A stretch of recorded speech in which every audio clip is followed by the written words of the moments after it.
राम राम शेतकरी बंधूंनो, स्वागत आहे तुमचं आपल्या ग्रेट शेतकरी यूट्यूब चॅनलवर। बघा शेतकरी मित्रांनो, आज 24 फेब्रुवारी 2026 रोजच्या आजच्या आपण संपूर्ण महाराष्ट्रामधील कापूस बाजारभाव या व्हिडिओच्या माध्यमातून लाईव्ह स्वरूपात पाहणार आहोत। तत्पूर्वी आपण चॅनलवर नवीन असाल चॅनलला सबस्क्राईब करा, जेणेकरून आपल्याला दररोज बाजारभाव अपडेट जाणून घेण्यासाठी मदत होईल। बघा शेतकरी मित्रांनो, सध्या महाराष्ट्रामधील कापूस बाजारभाव 7,500 रुपये असा दर मिळत आहे आणि जास्तीत जास्त 8,010 रुपये क्विंटल सर्वसाधारण दर आहे 7,500 रुपये। चला तर आपण या व्हिडिओच्या माध्यमातून सविस्तररित्या बाजारभाव जाणून घेऊया। बघा शेतकरी मित्रांनो, कृषी उत्पन्न बाजार समिती अमरावती येथे अवकालेले 85 क्विंटल जास्ती दर 7,600 रुपये क्विंटल, सर्वसाधारण 7,500 रुपये क्विंटल जात आहे लोकल कापूस।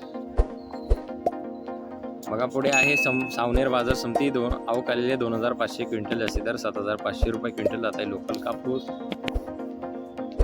बघा तसं पुढील बाजार समिती समुद्रपूर येथे अवकालेले 5,091 क्विंटल जास्ती दर 8,010 रुपये क्विंटल, सर्वसाधारण 7,700 रुपये क्विंटल जाते लोकल कापूस। बघा पुढे आहे वडवणी बीड येथे जास्ती दर 7,969 रुपये क्विंटल जात आहे लोकल कापूस।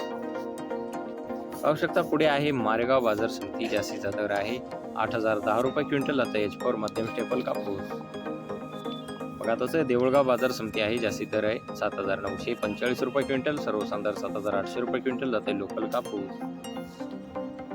बघा पुढील बाजार समिती आहे काटोल नागपूर येथे जास्ती दर 7,500 रुपये क्विंटल जाते लोकल कापूस। बघा तसे सिंधी सेलू बाजार समिती जास्ती दर 8,010 रुपये क्विंटल जाते लांब स्टेपल कापूस। बघा पुढे आहे हिंगणघाट बाजार समिती अवकालेले 6,000 क्विंटल जास्ती दर 7,895 रुपये क्विंटल जाते मध्यम